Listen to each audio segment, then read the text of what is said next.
Dia nggak bisa memilih masuk. Oleh karena itu, kurangi berbicara hal buruk terhadap diri kita. Lakukan afirmasi diri sebelum tidur, bangun tidur, dan lihat perubahannya.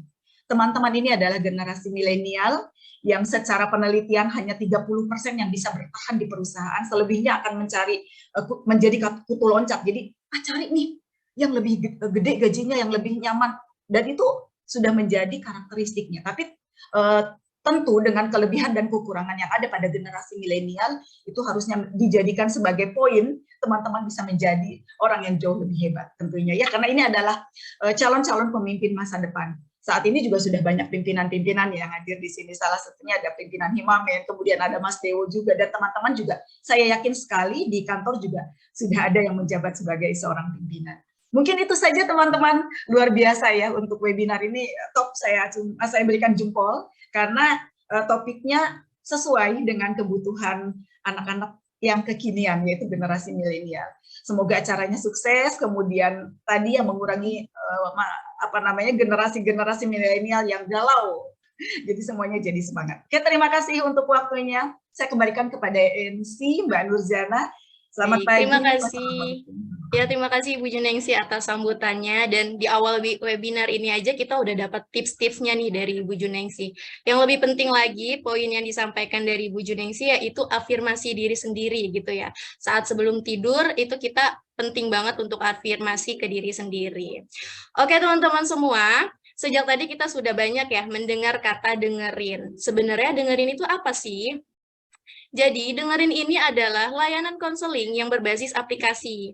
Teman-teman yang mau konsultasi terkait psikologisnya, perasaannya dalam percintaan, pekerjaan, keluarga, kehidupan sehari-hari pun bisa banget nih konsultasi atau curhat di aplikasi dengerin ini. Dan bisa di-download di Google Play. Nah, teman-teman, sekedar info nih, akan ada voucher diskon konseling online selama 60 menit untuk seluruh peserta webinar yang hadir. Dan 3 voucher gratis untuk 3 orang penanya terbaik. Nah, untuk lebih detail terkait dengerin, mari kita simak mengenai dengerin yang akan disampaikan langsung oleh Kak Muhammad Faisal dari tim dengerin. Kepada Kak Muhammad Faisal, kami persilahkan. Halo, selamat pagi semua. Terdengar jelas ya suaranya? Terdengar, Mas. Oke. Selamat pagi untuk rekan-rekan semua, dosen dan juga dekan dari Universitas Pertiwi. Selamat pagi. Semoga di hari yang cerah dan juga hari yang gloomy ya, karena dari pagi hujan terus nih. Jadi benar-benar suasananya tuh rebahan banget ya. Ya, semoga aja kita selalu diberikan kesehatan dari hari ke hari. Oke, mungkin langsung aja kali ya untuk perkenalan dengerin ini. Boleh dibantu di next? Ya, oke. Seperti yang udah tadi sempat di-mention oleh Mbak atau Kak Nurjana sebelumnya, dengerin itu merupakan sebuah aplikasi layanan kesehatan mental berbasis aplikasi. Nah, layanan ini tuh sebenarnya lebih pada untuk menghandle nih kaum muda, terutama di lingkup mahasiswa dan juga anak sekolahan yang notabene itu sering banget curhat itu via media sosial gitu. Nah, curhat ke orang tua malah begini hasilnya, curhat ke teman malah dibanding-bandingin karena masalahnya jauh lebih besar dari temannya, kurang lebih kayak gitu, banyak banget nih. Nah, untuk itulah aplikasi dengerin itu hadir. Nah, 3 fitur utama yang kami usung itu ada 3, ada chat, ada telepon, dan juga ada video call. Nah, sebenarnya ada nih satu fitur lain, satu fitur baru. Namun ya bisa dikatakanlah catat nanti setelah tanggal 15 Maret. Itu kurang lebih ada fitur baru yang mungkin bisa nanti rekan-rekan semua kepoin. Nanti setelah tanggal 15 Maret itu ada apa nih? Sampai ada meluncurkan fitur baru. Nah, kurang lebih seperti itu. Boleh dibantu di next? Nah, apa sih yang menjadi pembeda dengerin dari aplikasi-aplikasi yang lainnya? Pertama, kita tuh ready 24 jam. Jadi ketika rekan-rekan semua atau dari Bapak Dekan, Ibu dosen, kalau misalkan lagi tiba-tiba merasa tidak tenang hatinya, pengen ada teman curhat, kita ready nih dari rekan konselor ataupun psikolog secara 24 jam. Mau jam 10 malam, ayo. Kalau misalkan mau jam 1 malam juga bisa dijabanin gitu. Jadi kalau misalkan lagi gundah hatinya tiba-tiba, atau enggak rekan-rekan yang lagi putus atau lagi LDR tiba-tiba overthink malam-malam, boleh bisa masuk. Nah, setelah itu kita tuh konsultasi yang tanpa booking. Jadi langsung pada saat itu juga. Kan biasanya untuk aplikasi lainnya itu kita perlu booking dulu pada hari tertentu, jam sekian. Nah, kalau misalkan dengerin ini, kita bisa langsung segera kita bisa pilih konselor atau psikolog yang tersedia. Pada saat itu juga kita langsung melakukan sesi konseling. Dan menunggunya pun nggak terlalu lama, paling maksimal 22 menit. Dan yang terakhir, harganya pun ini bisa dibilang kompetitif. Masih katakanlah terjangkau oleh mahasiswa. Masih di bawah 40.000. Jadi masih katakanlah tidak terlalu mahal gitu bagi anak sekolahan ataupun mahasiswa. Dan untuk total konseling sendiri kita selama 6 bulan sudah hampir alhamdulillah mencapai 3.000 konseling. Dari mulai Mei pertama layanan ini keluar, dari mulai mode offline, kemudian Juli mulai launching nih di Android, dan pada akhirnya di bulan September ini di App Store sudah mulai. Jadi kalau misalkan ada yang pakai Android ataupun iOS, boleh nih dikepoin aplikasi dengerin. Oke, boleh dibantu di next. Nah, ini ada beberapa review dari para klien kita nih sebelumnya.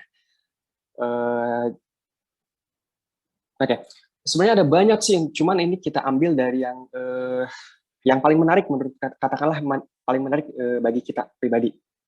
Boleh dibantu di next.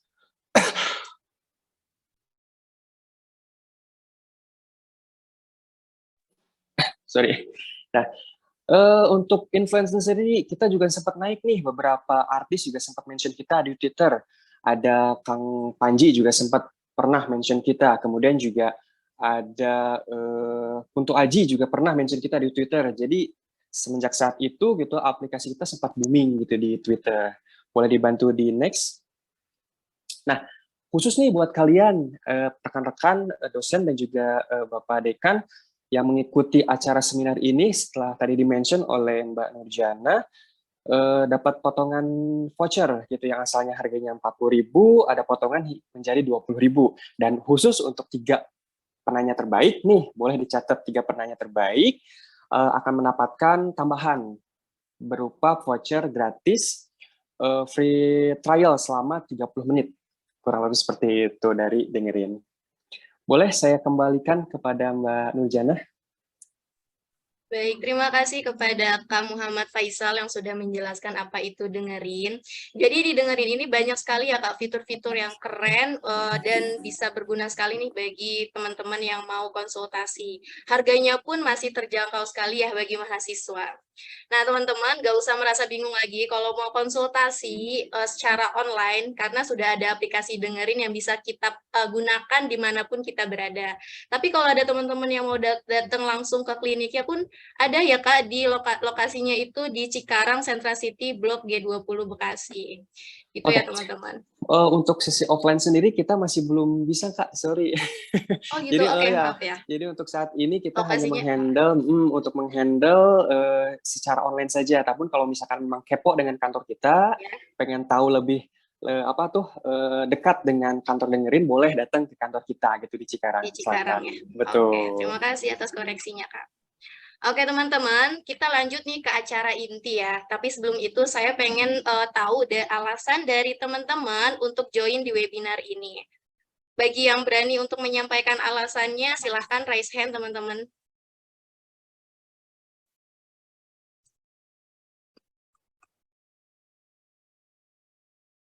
Oke, di sini ada yang mau menyampaikan alasannya kenapa mengikuti webinar kali ini?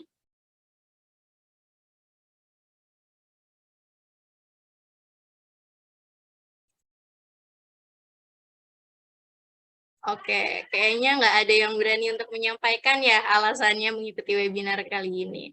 Baik teman-teman, kita langsung aja nih masuk ke acara inti, yaitu penyampaian materi dengan tema Less Overthinking for More Meaningful Life, yang akan dipaparkan langsung oleh narasumber hebat kita pada hari ini, yaitu ada Kak Naura Nazifa SPSI. Selamat pagi Kak Naura. Selamat pagi Kak Nurjana, suaraku terdengar jelas? Jelas Kak. Oke, gimana Kak kabarnya hari ini? Alhamdulillah baik dan semangat sekali aku. Agak Sehat gugup selalu juga ya, ya. Kak. Semangat sekali, Kak. Oke, Oke. jadi teman-teman semua, Kak Naura ini adalah seorang konselor yang sebelumnya telah menyelesaikan studi akademik sarjana psikologi di Universitas Negeri Jakarta pada tahun 2017-2021. Lalu melanjutkan pendidikan lagi ya, Kak, di Communication and Interpersonal Relationship di Taiwan University, Virtual Exchange Program for Fall Semester pada tahun 2020-2021. Lalu mendapatkan sertifikat Human Resources People Development Certified on Job Training PT Rumah Konsul Indonesia pada tahun 2022 di bulan November. Nah, saat ini Kak Naura Nazifa ini bekerja sebagai konselor di Dengerin, lalu konselor sekolah dan koordinator proyek P5 SMP SMA Insan Cendekia Boarding School, dan koordinator content development. Oke, Kak Naura, nanti materi yang disampaikan sudah kita jelaskan dari awal ya, terkait less overthinking for more meaningful life. Durasinya 45 menit, setelah itu kita akan lanjut dengan sesi tanya-jawab. Kepada Kak Naura Nazifa, kami persilahkan. Oke, terima kasih Kak Nurjana atas kesempatannya. Assalamualaikum warahmatullahi wabarakatuh. Selamat pagi teman-teman semua. Apa kabar? Semoga sehat-sehat aja ya. Jujur aku hari ini senang banget. Kenapa? Karena meskipun di pagi Sabtu ini cuacanya agak gloomy gitu ya, mendung, aku sekarang domisilinya di Depok. Jadi di Depok juga dari pagi tuh sedang gerimis, hujan-hujan gitu. Tapi teman-teman tetap semangat nih untuk menghadiri webinar ini demi menuntut ilmu. Jadi aku apresiasi banget semangatnya teman-teman untuk menuntut ilmu di sini. Oke, tadi sejak awal ya kita sudah beberapa kali mention tentang topik kita hari ini, yaitu less overthinking for meaningful life, yang mana topik ini selain menarik dan ini juga sangat penting ya buat kita semua. Kenapa? Kalau menurut aku nih ya, topik ini penting karena faktanya tuh kebahagiaan kita tidak ditentukan dari orang lain maupun situasi di sekitar kita. Tetapi kebahagiaan kita itu ditentukan oleh diri kita sendiri. Datangnya dari kita sendiri. Gitu. Jadi selama kurang lebih 45 menit ke depan, aku Naura Nazifah, kalian bisa panggil aku Naura selaku konselor Dengerin serta narasumber di sini akan nemenin kalian nih untuk sharing-sharing ilmu terkait overthinking maupun meaningful atau tujuan hidup gitu ya. Tapi sebelum aku mulai lebih jauh, aku mau minta komitmennya nih dari teman-teman semua untuk berpartisipasi aktif gitu ya dalam selama sesi pemaparan nanti. Ini bisa berupa teman-teman nanti memberikan reaction gitu ya dengan emoji ataupun juga bisa menuliskan jawaban di kolom komentar ketika aku bertanya pada teman-teman ataupun nanti juga teman-teman bisa bertanya di sesi tanya jawab itu silahkan ya. Jadi kalau selama sesi pemaparan lalu ada aktivitas yang perlu kita lakukan, it's okay kalau misalnya teman-teman tidak open mic gitu ya, karena kurang nyaman, tapi yang penting teman-teman bisa merespon aku gitu ya, biar kita dua arah nih sesinya, melalui kolom komentar ataupun reaction emoji gitu ya. Oke, boleh di next Kak. Nah, seperti yang tadi aku udah singgung ya, bahwa kebahagiaan kita itu datang dari diri kita sendiri, gitu ya. Kenapa? Karena alasannya tuh sederhana teman-teman. Kita punya pikiran ya, kita punya nalar gitu ya, dan nalar atau pikiran kita itu menciptakan realita kita. Ini boleh kita next lagi Kak. Nah, pikiran itu menciptakan realita ya. Di sini pikiran ini bisa berupa opini kita terhadap sesuatu, persepsi kita terhadap sesuatu. Intinya pikiran-pikiran tersebut akan menciptakan realita di sekitar kita ataupun pada diri kita sendiri. Sebagai contoh nih ya, sekarang aku mau minta teman-teman untuk mencoba merilekskan tubuh gitu ya, rileks tubuh entah bisa sandaran gitu di tembok atau ya rebahan juga nggak apa-apa gitu ya. Rilekskan tubuh, kemudian coba pejamkan mata dan ambil napas dalam dan hembuskan dari mulut. Gitu. Kalau sudah, aku sekarang minta teman-teman mencoba membayangkan diri teman-teman berada di tengah hutan gitu ya, di tengah hutan, teman-teman bisa merasakan suasana hutan gitu, yang melihat hal-hal yang ada di hutan, mendengar sesuatu dari hutan. Nah, coba dibayangkan dulu. Sudah? Kalau sudah, sekarang coba teman-teman buka matanya dan aku minta teman-teman tuliskan di kolom komentar ya, apa yang teman-teman lihat di bayangan teman-teman, kemudian apa yang teman-teman dengar, apa yang teman-teman rasakan dengan kulit teman-teman, atau mungkin teman-teman mencium sesuatu bebauan di hutan. Monggo coba dituliskan gitu, disebutkan saja di kolom komentar. Apa sih yang teman-teman lihat gitu ya di pikiran teman-teman?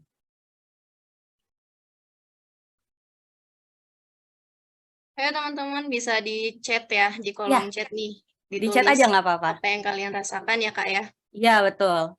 Dari hasil membayangkan tadi, yang kalian rasakan tuh apa?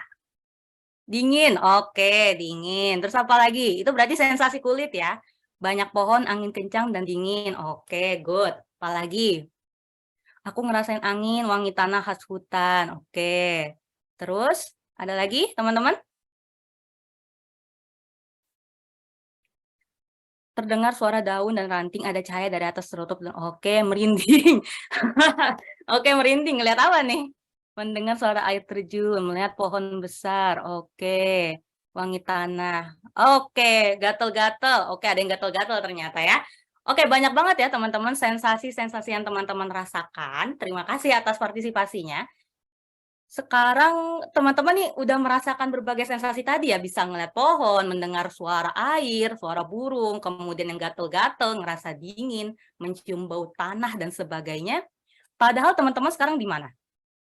Di rumah, di Bekasi. Ya, Bekasi yang panas ya, mungkin yang gloomy-gloomy sekarang ya. Teman-teman nggak ada di hutan kan sekarang.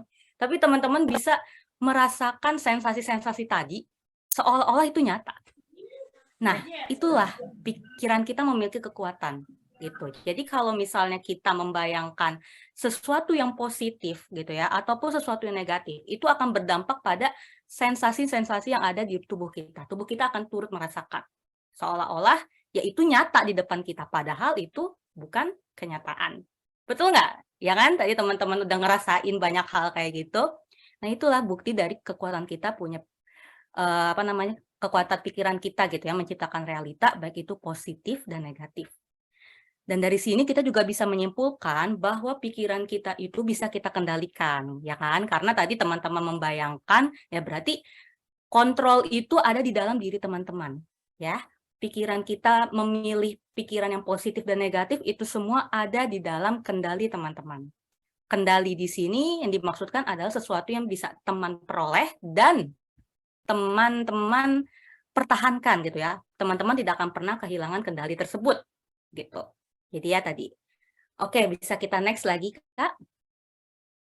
Nah, apa yang akan terjadi kalau misalnya kita berusaha mengendalikan hal-hal yang di luar kendali kita gitu ya. Tadi kan sudah aku singgung ya, kalau beberapa contoh ya hal yang bisa kita kendalikan itu adalah pikiran kita, memilih pikiran positif dan negatif. Kemudian juga respon kita terhadap sesuatu gitu. Sikap kita terhadap sesuatu itu adalah contoh-contoh hal-hal yang bisa kita kendalikan. Tapi kalau kita berusaha mengendalikan hal-hal yang tidak termasuk 3 hal yang tadi yang aku sebutin, itu sama aja kita merasa tidak bahagia gitu. Teman-teman jadi nggak bisa berpikir jernih, teman-teman jadi merasa berbagai emosi negatif ya, cemas, gelisah, takut, dan sebagainya.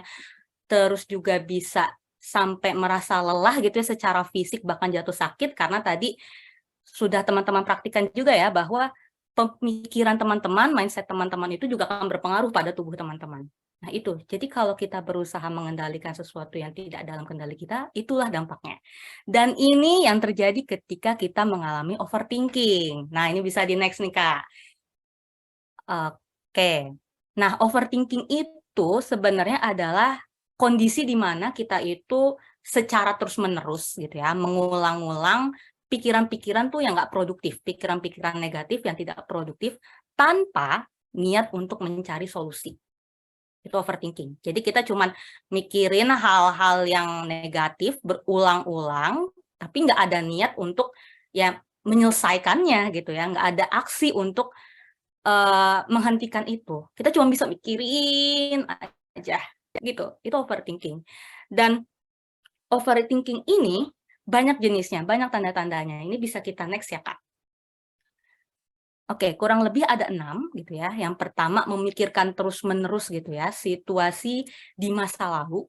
Kedua, mengulang-ulang kesalahan yang dilakukan di dalam pikiran kita sendiri. Membayangkan skenario terburuk. Mengulang-ulang percakapan yang membuat tidak nyaman di dalam pikiran kita. Bertanya-tanya tapi tidak pernah membuat keputusan atau beraksi, atau mungkin terlalu fokus pada sesuatu yang tidak bisa kita kendalikan atau ubah. Jadi kalau dari poin-poin ini bisa kita simpulkan bahwa hal-hal yang biasanya kita overthinkingkan itu adalah sesuatu yang sudah berlalu, sesuatu yang belum terjadi, atau sesuatu yang baru saja terjadi di masa kini. Gitu. Nah, ini tentunya sesuatu yang sudah berlalu atau belum terjadi ataupun baru saja terjadi ini ya cuman dipikirin aja tanpa ada solusi gitu ya. Kayak misalnya nih, memikirkan terus-menerus situasi di masa lalu. Kalian pernah mungkin digosipin gitu ya, digosipin sama temen sendiri, sama bestie sendiri pas waktu SMA misalnya kayak gitu ya. Sampai sekarang tuh kayaknya masih aja gitu ingat pengalaman tersebut, gue pernah digosipin sama lu gitu. Jadi kayak diulang-ulang aja gitu, padahal itu udah lewat gitu. Kamu tuh sekarang kalian sudah bekerja gitu kan ya. Jadi atau mungkin sudah kuliah, tapi rasanya tuh kejadian yang sudah bertahun-tahun berlalu baru aja terjadi hari ini gitu ya. Jadi kayak itu diulang-ulang, dipikirin aja itu contohnya. Terus juga mengulang-ulang kesalahan yang dilakukan, yang pernah kita lakukan, entah itu kita sengaja melakukannya ataupun nggak sengaja melakukannya gitu ya.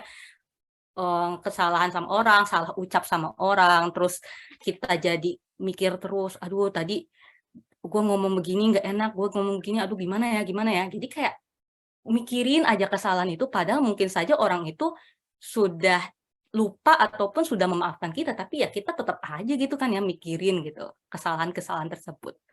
Nah, membayangkan skenario terburuk, misalnya nih, besok mau sidang skripsi gitu kan ya, belum sidang, udah mikir yang enggak gitu kan. Aduh, ini pasti bakal dicecar dosen ini. Aduh, ini bab ini gue belum lengkap nih, pasti bakal diomelin dan gini. Nah, padahal itu belum terjadi, sidangnya masih besok, kamu udah mikir yang enggak. Itu overthinking. Nah, sama nih juga mengulang-ulang percakapan yang membuat kita nggak nyaman gitu ya, bertanya-tanya tapi tidak pernah membuat keputusan gitu. Bertanya-tanya di sini misalnya kayak kita diliatin orang gitu kan pas datang ke kelas atau ke tempat umum, terus kita malah mikir, ini apa gua salah kostum ya? Apa ada yang aneh dari penampilan gua atau gua gimana gitu. Malah mikir kayak gitu. Padahal cuma diliatin doang gitu kan ya. Kita nggak tahu orang itu ngeliatin kita kenapa. Kayak gitu. Itu overthinking. Dan yang terakhir, terlalu fokus pada sesuatu yang tidak bisa dikendalikan atau diubah. Nah, ini bisa di next nih, Kak. Oke, hal yang bisa dikendalikan versus yang tidak bisa dikendalikan. Kalau yang bisa dikendalikan itu yang seperti aku udah singgung ya di awal, itu termasuk opini atau pertimbangan atau persepsi kita terhadap sesuatu, keinginan dan tujuan kita, dan respon kita terhadap sesuatu. Ini semua bisa kita pertahankan dan bisa kita peroleh. Jadi benar-benar 100% ada di kendali kita. Tapi hal-hal yang nggak ada di dalam kendali kita itu termasuk pertimbangan atau persepsi orang lain terhadap kita, kemudian tindakan orang lain itu kita nggak bisa kontrol, kita nggak bisa kendalikan. Reputasi kita, kesehatan kita, kekayaan, kondisi saat kita lahir gitu, itu sesuatu yang sudah di luar kontrol kita. Kayak misalnya nih kesehatan contohnya. Oke, kita bisa mengupayakan untuk hidup sehat gitu ya. Olahraga, istirahat teratur, kemudian manajemen stres yang baik, kita bisa upayakan. Tapi kita nggak bisa mempertahankannya 100% gitu kan ya, karena kita nggak tahu di masa depan tiba-tiba kita kena COVID misalnya kayak gitu, terus atau kecelakaan gitu, terus harus dibawa ke UGD karena parah pendarahannya atau sebagaimananya, kan itu kita tidak bisa mengontrol itu. Itu contohnya. Atau mungkin kekayaan. Kita mungkin bisa menabung dari kecil gitu kan, menghemat, mencatat pengeluaran dan pemasukan keuangan gitu, atau investasi. Tapi kita tidak akan pernah tahu apa yang terjadi di masa depan. Bisa aja kita kecopetan, atau harta-harta kita terbakar dalam sebuah kebakaran. gitu. Atau mungkin saham kita anjlok gitu kan ya, kalau kita investasi sahamnya, kita kan tidak tahu itu adalah sesuatu yang di luar hal-hal yang bisa kita kendalikan. Nah, kalau misalnya kita terlalu fokus pada hal-hal yang tidak bisa kita kendalikan, kita terlalu fokus pada pikiran-pikiran negatif, terlalu overthinking, nah itu akan menghasilkan berbagai dampak negatif, teman-teman. Coba ini bisa di next. Nah, jadi dampak overthinking ya, namanya overthinking berarti kan berpikir yang berlebihan, dan itu pikirannya tadi ya, negatif semua, nggak produktif.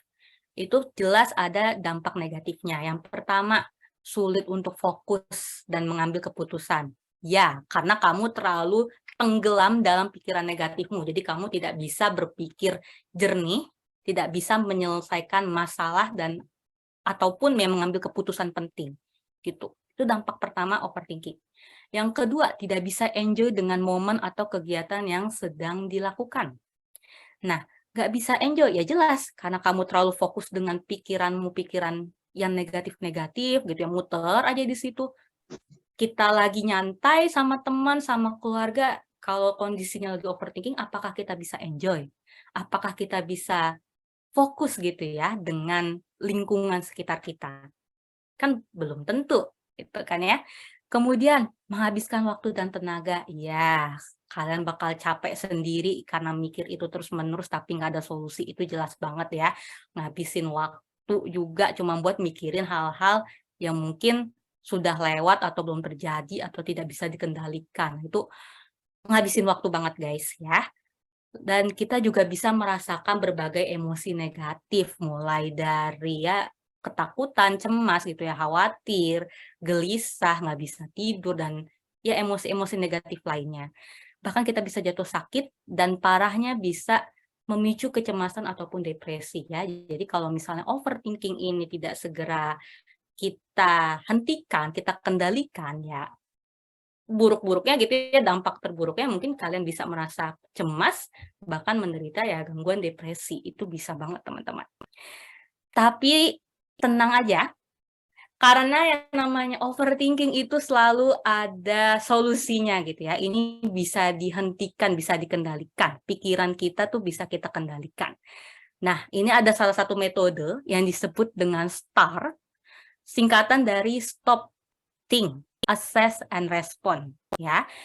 Nah, kalau stop itu berarti teman-teman berhenti sejenak dan ambil napas dalam. Karena kita tidak bisa memungkiri ya, ketika kita mengalami kejadian yang kurang mengenakan misalnya ya, pasti ada emosi negatif tertentu yang timbul gitu ya, secara otomatis itu wajar banget gitu. Cuman tantangannya adalah sampai kapan nih teman-teman mau terjebak di dalam emosi tersebut dan terjebak dalam overthinking yang tidak berkesudahan, kan gitu.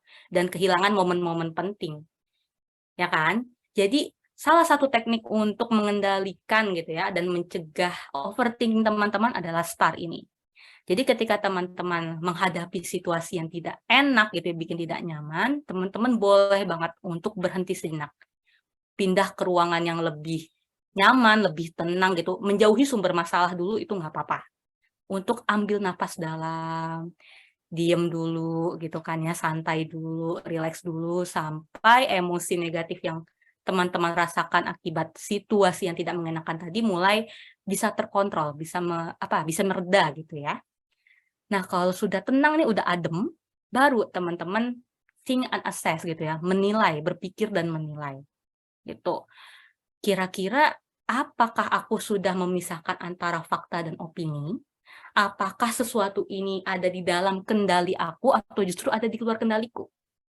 Nah, ini kalau teman-teman masih bingung ya, apa bedanya fakta dan opini? Fakta itu adalah situasi netral, ya. Situasi netral di sini maksudnya dia tidak positif, tidak negatif, ya B aja. Dan ini adalah sesuatu yang bisa kita rasakan, bisa kita alami melalui panca indera kita. Itu fakta. Tapi kalau opini itu berupa pendapat kita, penilaian kita terhadap situasi, ya, situasi netral tadi. Dan yang paling sering terjadi, emosi-emosi negatif yang sering kita alami dalam keseharian kita, kebanyakan itu disebabkan oleh opini kita, gitu ya. Pendapat kita atau penilaian kita terhadap situasi yang sebenarnya netral, situasi yang sebenarnya B aja, gitu. Itu respon emosi kita tuh kebanyakan dari ya opini kita terhadap sesuatu. Gitu. Nah, nanti baru kalau misalnya teman-teman sudah sudah bisa memisahkan mana fakta dan mana opini gitu, sudah bisa memastikan apakah ini termasuk di luar kendali atau dalam kendali saya, baru teman-teman merespon dengan ucapan atau tindakan. Nah, sekarang nih aku mau ngasih contoh nih ya, sekaligus latihan nih buat teman-teman. Ya, jadi latihan untuk memisahkan fakta dan opini, karena ya wajar nggak sih kalau misalnya kita ketika menghadapi suatu situasi yang tidak menyenangkan, kita melakukan penilaian terhadap situasi tersebut. Dan ya kebanyakan penilaian itu bisa negatif gitu kan, langsung negatif dan akhirnya menimbulkan emosi negatif. Sekarang gini, aku ada 2 skenario ya, 2 skenario. Skenario pertama coba deh teman-teman bayangkan ya, teman-teman masuk nih ke kelas mau kuliah atau ya ke kantor lah gitu. Terus teman-teman masuk cuk ngelihat nih rekan teman-teman atau temannya teman, orang lain gitu ya, orang lain di dalam kelas atau ruangan tersebut ngeliatin teman-teman gitu pas masuk. Ngeliatin tuh kayak matanya tuh melabak apa, lebar gitu seperti melotot. Terus teman-teman buru-buru duduk dan ngomong ke bestinya, "Kok dia kelihatan kesel gitu ya? Melotot gitu matanya, jadi kesel gua." Nah, sekarang aku tanya, mana yang fakta, mana yang opini? Coba ditulis di kolom komentar.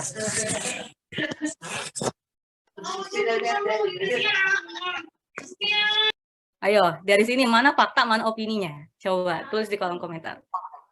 Jadi kesel gue itu opini. Terus ada lagi? Apalagi ayo. Mana faktanya, mana opininya? Mata melotot fakta, oke. Melototin fakta, melototin orang itu opini. Terus ada lagi? Mata melotot fakta, bilang ke teman itu fakta, oke. Apalagi? Opini apalagi? Melotot opini, melototin itu fakta, oke. Terus ada lagi nggak pendapatnya?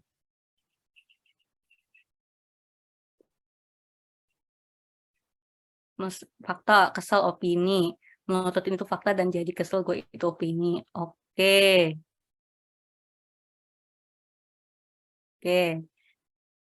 Oke, mikir hal tentang itu opini. Terus bilang ke teman fakta. Oke, ini udah banyak nih ya, udah cukup bisa nih kayaknya.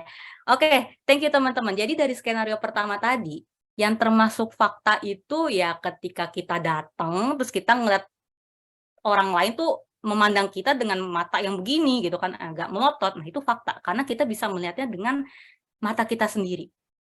Nah, kalau ketika kita juga kita cerita ke teman, ke bestie kita, nah itu juga termasuk fakta karena itu sesuatu yang kita lakukan. Nah, yang masuk opini yang mana? Yang masuk opini itu sebenarnya dia kelihatan kesel begitu. Itu kan penilaian kan? Penilaian kita terhadap ya sebenarnya orang yang melototin kita terus kita langsung menafsirkan itu orang kesel, padahal kan belum tentu tuh orang kesel. Ya enggak? Ya itu opini.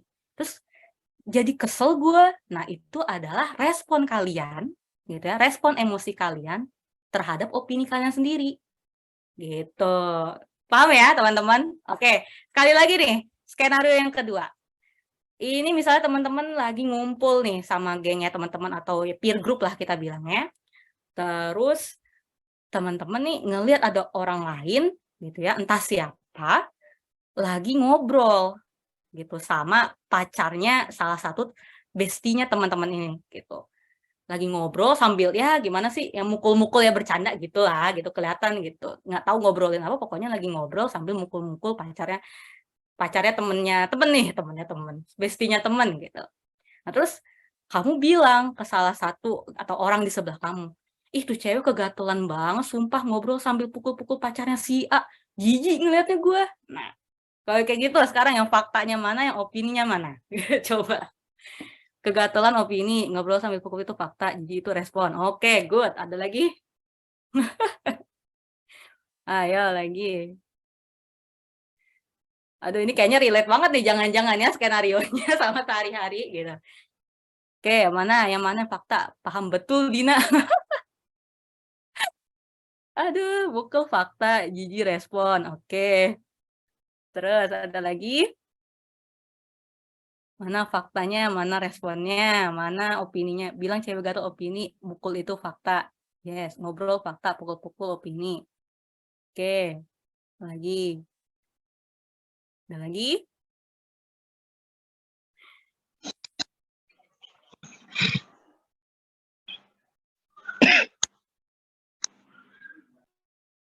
Oke, ngobrol fakta, pukul-pukul opini.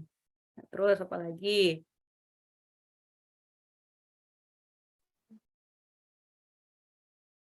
Oke, oke, ini sudah meningkat nih berarti nih dari yang sebelumnya.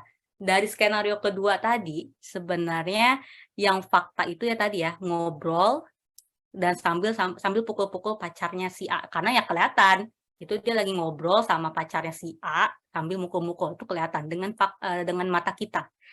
Nah, ketika kita sudah mengatakan kegatelan banget tuh cewek, nah itu udah opini. Pendapat kita, persepsi kita terhadap situasi yang sebenarnya bukan positif, bukan negatif, netral aja. Fakta yang terjadi. Jijik adalah respon emosi kita.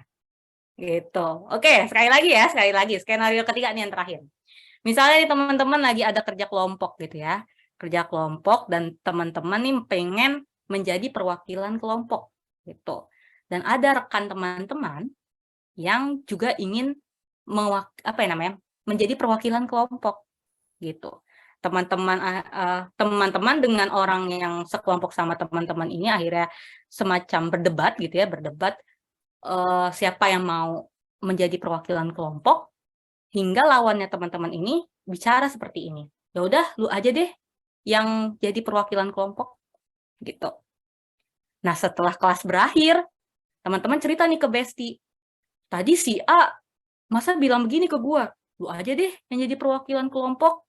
Kayak nggak ikhlas gitu ngomongnya. Jadi kesel kan gua. Nah, kalau skenario yang gitu, yang mana? Fakta, yang opininya yang mana? Faktanya mana? Respon emosinya yang mana? Coba, ayo di kolom komentar. Coba opini, cerita ke Besti fakta, jadi kesel itu respon, oke. Kayak nggak ikhlasnya opini, oke. Kayak nggak ikhlasnya opini. Terus ada lagi? Kayak nggak ikhlas opini, oke.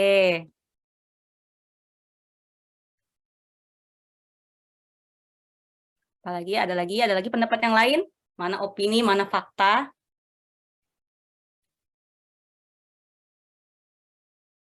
Udah nih. Oke. Debat fakta, oke. Debat fakta. Terus apa lagi? Kayak nggak ikhlas opini, oke. Ada lagi? Kesel fakta. Oke, jadi oke ini menarik. Pengen jadi perwakilan fakta, cerita ke Besti opini, respon kesel banget. Oke, jadi oke. Oke, thank you teman-teman. Nah, dari skenario ketiga itu sebenarnya faktanya adalah ya ketika kita lagi debat gitu ya dengan lawan kita ketika ingin perwakilan kelompok gitu ya, menjadi perwakilan kelompok itu fakta gitu kan ya. Kemudian yang fakta juga adalah ketika kita mendengar lawan kita berbicara, ya udah lu aja jadi perwakilan kelompok, itu fakta. Karena kita dengar, kita lihat dan kita mengalami. Tapi ketika teman-teman sudah berbicara kayak nggak ikhlas gitu, nah itu opini. Itu penilaian teman-teman terhadap lawan teman-teman tadi. Gitu. Padahal belum tentu dia nggak ikhlas kan gitu. Dan ketika teman-teman merasa kesal, sebenarnya rasa kesal itu bukan diakibatkan dari sikap atau tindakan dari lawan bicara teman-teman, tapi dari pemikiran teman-teman sendiri, opini teman-teman sendiri, gitu. Dan inilah yang paling sering membuat teman-teman tuh overthinking tuh di sini. Jadi kita menilai suatu peristiwa, menilai suatu fakta, situasi yang netral gitu, dengan penilaian-penilaian tertentu, opini-opini tertentu, dan akhirnya kita jadi kesel sendiri, marah sendiri gitu kan ya. Makanya itu perlu kita berlatih ya, memisahkan mana fakta, mana opini, mana sesuatu yang bisa kita kendalikan, mana yang tidak bisa kita kendalikan. Ini perlu dilatih gitu. Nah, kalau misalnya teman-teman sudah bisa melatih nih ya, memisahkan fakta mana opini, berlatih untuk memanage emosi negatif gitu ya, overthinking ini pasti bisa teratasi. Dan ketika overthinking ini teratasi, nah ini boleh kita next Kak, slide-nya. Nah, teman-teman akan bahagia, teman-teman akan lebih happy, fokus, dan lebih dekat dengan cita-cita atau tujuan teman-teman. Gitu ya. Karena untuk menemukan makna hidup, untuk menemukan tujuan hidup, kita perlu hidup di saat ini dan saat ini, here and now, gitu kan ya. Kita nggak bisa tuh kita menikmati momen-momen gitu ya, mengambil makna dari setiap hal yang terjadi, memikirkan tujuan, kalau kita terjebak dalam pemikiran negatif kita terjebak di masa lalu, atau kita terlalu jauh ke masa depan. Itu kita nggak bisa. Tapi ketika kita sudah berlatih gitu ya untuk tadi melakukan teknik STAR atau melatih mengontrol pikiran kita, maka teman-teman bisa lebih fokus, bisa lebih dekat dengan cita-cita, bisa mengambil makna dalam setiap momen, kan gitu. Ya kan? Kalau kita terlalu berpikir negatif kan nggak akan bisa kayak gitu ya. Terlalu overthinking itu kita nggak akan bisa menemukan makna dan mencari tujuan hidup kita tuh sulit. Makanya hal yang pertama perlu kita lakukan adalah mengontrol pikiran teman-teman. Gitu. Nah, ngomongin tentang fakta kan jadinya, masih ke bawah yang tadi. Ngomongin tentang tujuan dan makna hidup. Ini kalau aku dulu sebelum waktu aku masih kuliah, aku mengira dua hal ini tuh adalah hal yang sama. Tapi sebenarnya makna dan tujuan itu adalah hal yang berbeda, namun saling berkaitan. Bedanya di mana? Kalau makna itu adalah derajat atau tingkat seseorang ketika mereka ini merasakan pertama ya, koherensi dan pemahaman tentang kehidupan kita sendiri, kehidupan mereka sendiri. Terus sejauh mana seseorang merasa termotivasi gitu ya, punya arahan hidup oleh tujuan yang telah dia buat. Tuh. Terus yang ketiga, merasa keberadaan mereka itu penting, signifikan untuk dunia, untuk dirinya sendiri maupun orang-orang di sekitarnya. Itu makna. Jadi kalau bahasa singkatnya adalah proses di mana seseorang memahami atau memaknai hal yang terjadi di dirinya maupun di sekitarnya. Itu makna. Tujuan adalah aspirasi. Aspirasi yang memotivasi aktivitas kita sehari-hari gitu ya. Suatu target yang perlu kita capai dan di mana aktivitas kita akan diarahkan untuk memenuhi target tersebut. Itu tujuan. Tapi keterkaitannya di mana? Nah, ini bisa di next. Keterkaitannya adalah makna dan tujuan itu ya. Karena kita sebagai manusia itu butuh sesuatu untuk diperjuangkan. Tujuan adalah sesuatu yang bisa kita perjuangkan. Dan rasa keterhubungan antara momen-momen penting yang membentuk keberadaan kita. Inilah makna. Gitu ya, sebagai manusia kita butuh kedua hal ini. Sesuatu yang diperjuangkan dan sesuatu yang bisa membuat kita merasa hidup gitu ya, bermakna. Nah, misalnya nih ya, contoh. Teman-teman mungkin lagi mau nyebrang jalan nih, gitu, nyebrang jalan, terus ketemu lah nih kakek-kakek atau nenek-nenek yang minta tolong untuk diseberangkan. Ya udah, teman-teman bantuin nyebrangin. Nah, terus kakek dan nenek itu bilang terima kasih ya, Dok, terima kasih ya, Nak, udah bantuin saya nyebrang, kamu baik sekali, semoga kamu sukses. Nah, dari pengalaman atau peristiwa yang sebenarnya sederhana seperti itu ya, dari ucapan yang teman-teman terima dari kakek nenek tersebut, itu teman-teman merasa senang, merasa diri teman-teman itu berarti, ada orang lain yang membutuhkan teman-teman. Gitu. Itu perasaan-perasaan itu akan membuat atau menambah makna dalam hidup atau diri teman-teman. Dan dari situ, teman-teman mungkin bisa berpikir, gimana kalau nanti setelah lulus kuliah, gue kerja di dinas sosial kayaknya, buat ngelayanin para orang tua yang mungkin sudah tidak punya keluarga, tapi butuh teman-teman untuk bersosialisasi gitu, kayak seperti di panti jompo misalnya. Jadi teman-teman dari makna yang momen-momen yang teman-teman rasakan sehari-hari, jadi punya tujuan gitu. Nah, tapi kalau misalnya teman-teman kita balik ya, kalau misalnya teman-teman lagi overthinking ya, peristiwa sekecil itu mungkin teman-teman nggak akan nyadar maknanya apa dan tidak menyadari tujuan teman-teman apa ke depannya gitu. Atau mungkin sebaliknya gitu ya, teman-teman sudah punya target, tujuan gitu, cita-cita, dan dalam proses menggapainya itu teman-teman mengalami berbagai momen-momen di mana momen-momen itu bisa teman-teman ambil maknanya, ambil moralnya gitu untuk teman-teman terapkan gitu ya. Jadi makna dan tujuan itu berbeda tapi saling melengkapi, saling berkaitan. Tapi pertanyaannya nih ya, bagaimana kita bisa menemukan makna dan tujuan secara bersamaan kan gitu ya. Jadi ya tidak bisa dipungkiri bahwa Hal itu memang cukup sulit gitu ya untuk apalagi untuk orang-orang yang mungkin kurang aware dengan dirinya sendiri atau dengan lingkungannya. Nah, ini ada suatu konsep dari Jepang nih teman-teman. Nah, boleh di next Kak slide-nya. Nah, mungkin teman-teman udah pernah dengar ini ya. Konsep ini disebut dengan Ikigai. Jadi kalau bahasa sederhananya, Ikigai itu memandukan antara tujuan dan makna hidup kita serta berkontribusi pada orang lain gitu. Jadi tidak hanya untuk diri kita sendiri, tapi juga untuk orang lain gitu ya. Ikigai ini akan membantu kita untuk menemukan makna hidup, tujuan hidup serta merasa apa ya, fulfillment gitu ya dalam kehidupan kita, sekaligus berguna atau berkontribusi pada masyarakat sekitar kita gitu.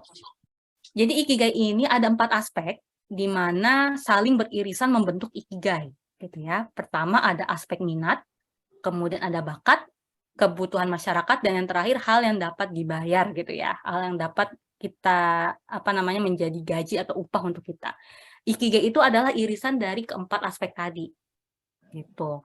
Mungkin kalau untuk bakat minat gitu ya, cara menemukannya bisa melalui psikotes biasanya kan ya, atau bertanya pada orang lain yang mengenal diri kita dengan dekat, atau mungkin refleksi diri atau self reflection.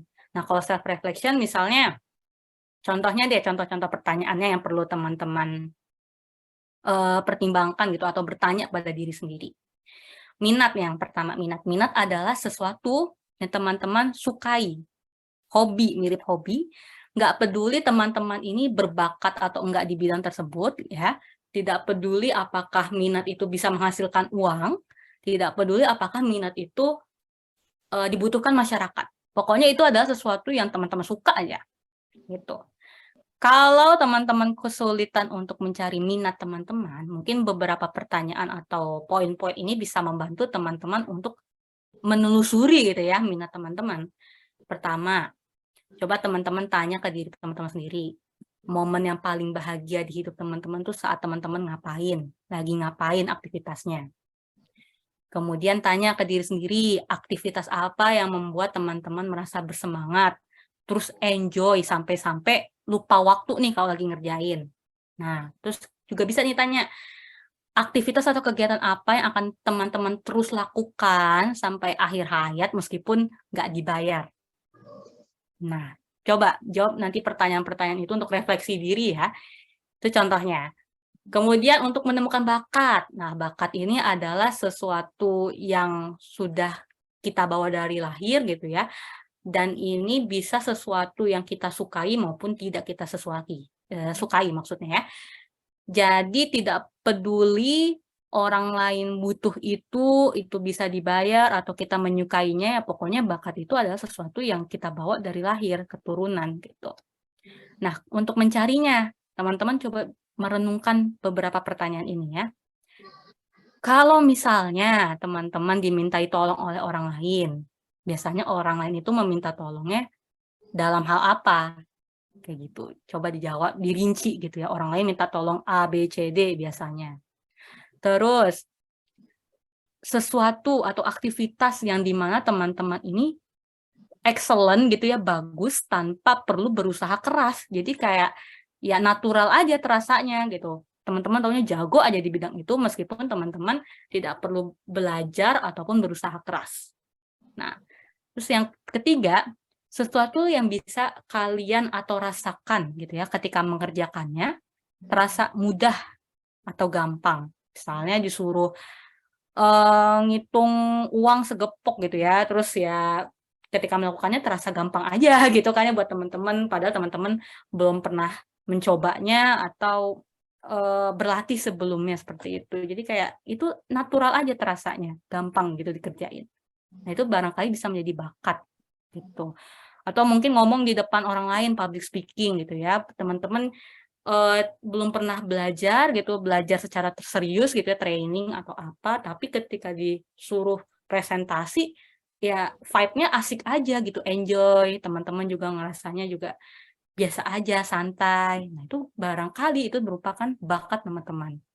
Itu contoh. Nah, terus kebutuhan masyarakat. Nah, ini kalau untuk mencari apa sih yang dibutuhkan masyarakat itu teman-teman bisa melakukan riset gitu ya. Riset di internet sekarang banyak ya. Hal yang bermakna gitu untuk orang lain yang bisa kita berikan kepada orang lain. Kemudian masalah apa yang terjadi di masyarakat di mana kita bisa bantu untuk menyelesaikannya gitu. Atau mungkin pekerjaan yang masih relevan bahkan hingga 10 tahun ke depan. Nah, itu riset lah kebutuhan-kebutuhan masyarakat. Itu nanti teman-teman bisa menemukan jawabannya ya setelah riset. Dan yang terakhir, hal yang dapat dibayar. Kegiatan di mana teman-teman bisa mendapatkan upah atau bayaran atau gaji dari sesuatu yang teman-teman lakukan gitu ya. Dalam jangka panjang teman-teman masih bisa berpenghasilan gitu kan. Pekerjaan atau posisinya juga menarik, menantang gitu kan. Kemudian atau sesuatu yang akan dilakukan selain pekerjaan utama atau pekerjaan sampingan lah ya bahasanya. Gitu. Jadi menemukan ikigai ini sebenarnya butuh proses ya, nggak semua orang langsung menemukan makna dan tujuan hidupnya gitu. Butuh proses dan itu wajar untuk berproses ya. Jadi nggak usah buru-buru kita menemukannya, tapi ya nikmati saja setiap prosesnya. Karena yang penting dalam ikigai itu sebenarnya bisa kita next Kak slide-nya. Ya, yang penting poin pentingnya ketika kita ingin menemukan ikigai kita sebenarnya adalah memahami diri sendiri, memahami bakat minat kita, memahami value-value kita gitu ya, dan membangun serta meningkatkan hubungan sosial gitu ya. Karena dengan kita menjalin dan membangun serta meningkatkan hubungan sosial gitu ya ke orang-orang sekitar kita, ke orang-orang yang kita cintai, kita jadi terbantu gitu ya untuk menemukan makna dan tujuan kita hidup gitu. Jadi ya banyaklah berinteraksi gitu dengan orang-orang lain sekitar kita. Nah, mungkin dua kata terakhir dari aku bisa dilihat ya. Jadi dari pemaparan ini harapannya mulai sekarang nih teman-teman bisa berlatih untuk mengontrol pikirannya teman-teman, karena dengan pikiran yang tenang kita bisa lebih happy, lebih fokus, lebih dekat dengan cita-cita gitu ya. Bisa menemukan makna dan tujuan hidup kita ya. Itu mungkin itu saja dari aku ya pemaparannya. Aku kembalikan ke Kak Nurjana. Terima kasih.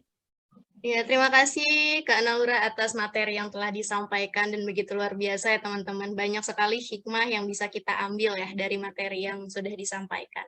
Oke teman-teman, kita akan masuk nih ke sesi tanya jawab. Bagi teman-teman yang ingin bertanya mengenai materi yang telah disampaikan, silahkan langsung saja raise hand atau bertanya di kolom chat Zoom ini. Nah, untuk pertanyaan kami prioritaskan dari 3 pertanyaan teratas terlebih dahulu. Nanti ada 3 pertanyaan terbaik dan mendapatkan voucher gratis konseling online dari Dengerin. Itu ya teman-teman. Silakan raise hand atau chat di kolom Zoom. Oke teman-teman.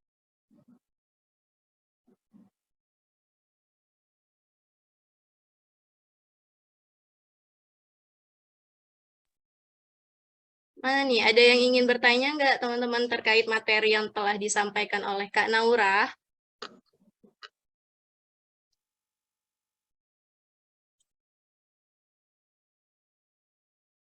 Apa udah pada paham semua ya sama materi yang sudah disampaikan ya?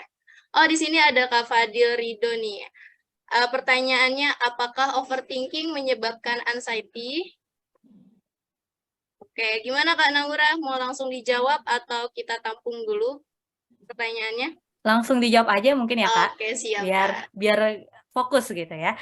Oke, apakah overthinking menyebabkan anxiety? Ya, jawabannya bisa gitu ya. Karena ketika kita mengalami overthinking ya, overthinking ini memikirkan sesuatu yang sudah berlalu gitu ya, atau memikirkan sesuatu yang belum terjadi secara berlebihan dan tidak ada solusi. Jadi ketika kita udah overthinking, udah berpikiran negatif yang banyak terus ngulang-ngulang, itu lama-lama akan menimbulkan emosi negatif ya, cemas gitu, atau mungkin takut, gelisah, bahkan bisa sampai nggak bisa tidur. Nah, itu kalau lama-lama dibiarkan, nanti akan timbul tuh namanya gangguan cemas menyeluruh gitu, atau disebut juga GAD kalau nggak salah ya. Jadi jawabannya bisa banget overthinking itu menyebabkan kecemasan jika tidak segera diatasi gitu. Makanya tadi kita belajar mengatasi overthinking kita, belajar mengontrol pikiran kita dengan teknik STAR tadi ya. Kita udah belajar memisahkan fakta dan opini, belajar untuk mengetahui mana hal yang bisa kita kendalikan, mana yang tidak bisa kita kendalikan. Seperti itu jawabannya ya. Oke, terima kasih Kak Naura atas jawabannya. Kak Fadil bisa dilampirkan nama lengkap dan nomor teleponnya di kolom chat ya. Dan untuk teman-teman yang lain silakan yang ingin bertanya. Masih ada waktu nih kita untuk sesi tanya jawab ini teman-teman. Ayo teman-teman, siapa yang ingin bertanya? Biasanya di sini ada yang suka bertanya itu Pak Eko, Ah ya, ada Pak Eko di ada sini, Sukiana, ada Mas Kodir juga nih yang suka bertanya.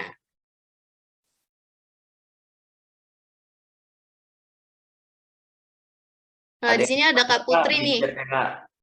Ada Kak Putri yang bertanya, selamat siang Kak Naura, saya ingin bertanya bagaimana cara menghadapi overthinking yang sudah tertanam sejak kecil. Silakan Kak Naura untuk dijawab pertanyaan tersebut. Oke, terima kasih Kakak atas pertanyaannya gitu ya. Kalau misalnya itu sudah terbiasa overthinking-nya, ya namanya overthinking yang sudah terbiasa kan berarti perlu dilatih gitu ya untuk mengubahnya. Nah, salah satunya tadi dengan teknik STAR tadi. Stop, think, assess, and respond gitu.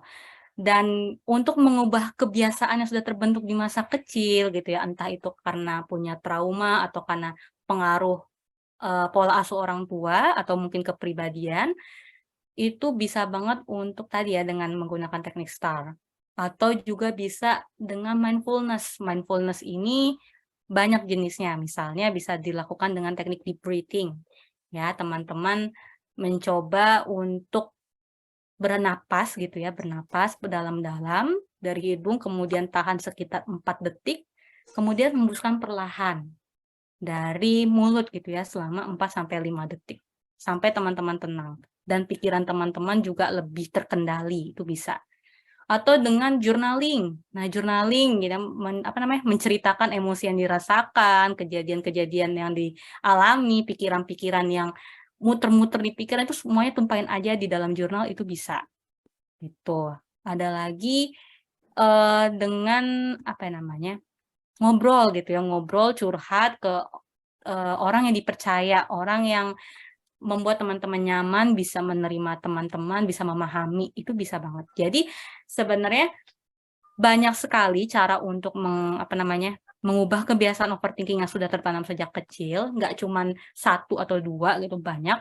Dan teman-teman tuh bisa mengkombinasikan berbagai hal itu bisa banget. Jadi nggak harus teman-teman tuh terpaku sama satu cara, udah gitu aja, nggak kayak gitu.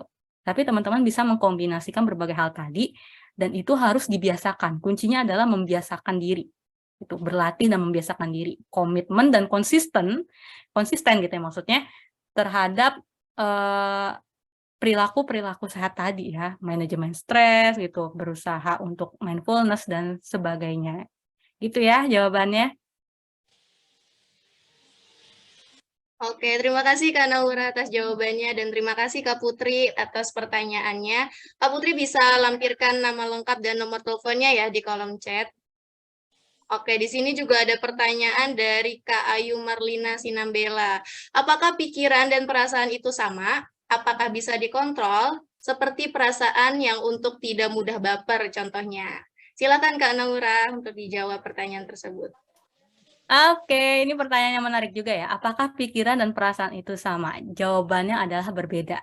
Pikiran itu adalah sesuatu yang terjadi kan ya di pikiran, di otak kita, di kepala kita. Sedangkan perasaan adalah sesuatu yang kita rasakan, emosi-emosi yang membuat kita merasakan sesuatu gitu. Intinya kedua hal itu sebenarnya berbeda, tapi saling berkaitan. Emosi bisa timbul karena pikiran gitu. Pikiran negatif, pikiran positif bisa memicu emosi positif maupun emosi negatif. Gitu ya. Jadi kalau ditanya apakah emosi atau pikiran itu bisa dikendalikan, bisa banget. Kalau mau mengendalikan emosi ya berarti kontrol dulu pikirannya kan gitu. Nah, caranya gimana? Ya tadi balik lagi ke teknik STAR, itu salah satunya ya. stop, think, assess, and respond. Seperti itu. Oke, itu aja mungkin ya jawabannya dari aku. Baik, Kak, karena kita masih ada waktu ya. Mungkin satu pertanyaan lagi nih, Kak, ada dari Kak Deni Karyadi. Bagaimana overthinking dapat mempengaruhi pikiran dan kesehatan mental seseorang dengan emosi tinggi? Oke, Kak, silakan dijawab. Oke, emosi tinggi itu maksudnya apakah mudah marah gitu ya? Ini aku tanya dulu ke Kak Deni, ini emosi tinggi di sini maksudnya apakah dia mudah marah atau bagaimana? Mungkin bisa ditulis di chat ya. Ya, dia mempunyai sifatnya yang darah tinggi lah, kayak istilahnya kalau anak sekarang bilang. Darah tinggian lah gitu orangnya. Oh, jadi gampang marah gitu ya? Responsif gitu orangnya? Iya. Iya, Oke. iya, darah tinggian gitu. Oke, bagaimana proses overthinking bisa mempengaruhi kesehatan mental dan apa tadi? Aku lupa pertanyaannya. Mempengaruhi pikiran dan kesehatan mental seseorang dengan emosi yang tinggi. Jadi, kalau menurut aku ya, overthinking itu kan tadi ya, kita memikirkan sesuatu yang tidak produktif gitu ya. Tidak produktif di sini adalah sesuatu yang sudah terjadi di masa lalu atau belum terjadi atau mungkin saja baru saja terjadi tapi kita pikirin terus gitu. Nah, itu akan mempengaruhi pikiran kita dalam hal apa? Ketika kita sudah terlalu fokus pada hal-hal tadi, itu tidak bisa berpikir jernih. Kita nggak bisa nggak bisa menyelesaikan masalah. Out-outan gitu, pikiran kita tuh banyak banget, berisik banget. Nah, akhirnya ada tuh timbul emosi-emosi negatif, marah misalnya, kemudian juga kesel, sedih mungkin, cemas, dan segala macam.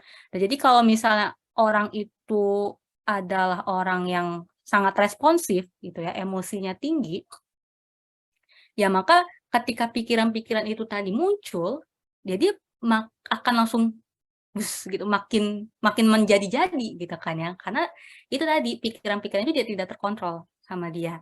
Dan nantinya itu akan mempengaruhi kesehatan mental, bahkan kesehatan fisik juga gitu kan. Kalau kesehatan mental ya mungkin seperti tadi yang sudah aku jelaskan ya, bisa menderita kecemasan ya, gangguan kecemasan ataupun gangguan depresi itu. Atau juga bisa burnout, burnout itu juga bisa. Kesehatan mentalnya itu terpengaruh. Bahkan bisa ke fisik gitu ya, apalagi orang-orang yang cepat marah gitu ya. Pasti kan tekanan darahnya akan naik itu. Bisa jadi nanti timbullah hipertensi gitu ya, masalah jantung, pencernaan. Nah, itu kan banyak ya akibat kita tidak bisa mengontrol pikiran, tidak bisa mengontrol emosi kita. Itu tuh berpengaruh banget. Begitu. Semoga menjawab ya Kak Deni. Atau mungkin ada yang mau didiskusikan lagi. Gimana Kak Deni, sudah jelaskah jawaban dari Kak Naura? Jelas. Terima Oke, kasih banyak. terima kasih. Karena kita masih ada waktu nih Kak untuk sesi tanya jawab, masih ada 2 pertanyaan lagi nih. Gimana Kak Naura? Apakah kita lanjut sesi tanya jawab ini? Oke, masih di mute ya Kak itu. Oke, kita lanjut ya Kak ya. Ini ada dari Kak Suryana. Maaf Kak, untuk hal-hal yang berpotensi membahayakan, beresiko terhadap keselamatan kita perlu overthinking, terutama di dunia kerja. Mohon tanggapannya Kak, apakah itu termasuk overthinking yang dimaksud? Terima kasih. Oke, ini pertanyaan menarik ya. Mengenai overthinking terhadap hal-hal yang bisa membahayakan kita. Sebenarnya kalau menurut aku pribadi itu tidak apa-apa selama setelah kita memikirkan hal tersebut ada tindakan. Gitu. Apalagi itu kan menyangkut keselamatan kita ya, keselamatan kita apalagi di dunia kerja. Jadi ketika kita mulai memikirkan, ya contoh sederhananya gini deh, misalnya kita mau jalan gitu pergi, meninggalkan rumah. Terus kita mikir nih, tadi kompor udah dimatiin atau belum ya? Listrik udah dicabut atau belum ya? Setrika udah dimatiin atau belum ya? Itu kan sesuatu yang apa ya? Pikiran-pikiran yang mengganggu kita gitu dan membuat kita tidak nyaman. Tapi kalau misalnya dari pemikiran tersebut ada tindakan, maka itu bagus justru ya, dan tidak termasuk overthinking. Itu kalau aku bilangnya termasuk mungkin problem solving gitu. Problem solving itu kan kita berpikir ya, sama-sama berpikir, bertanya-tanya dengan tujuan ada solusi, ada tindakan. Tapi kalau overthinking nggak ada.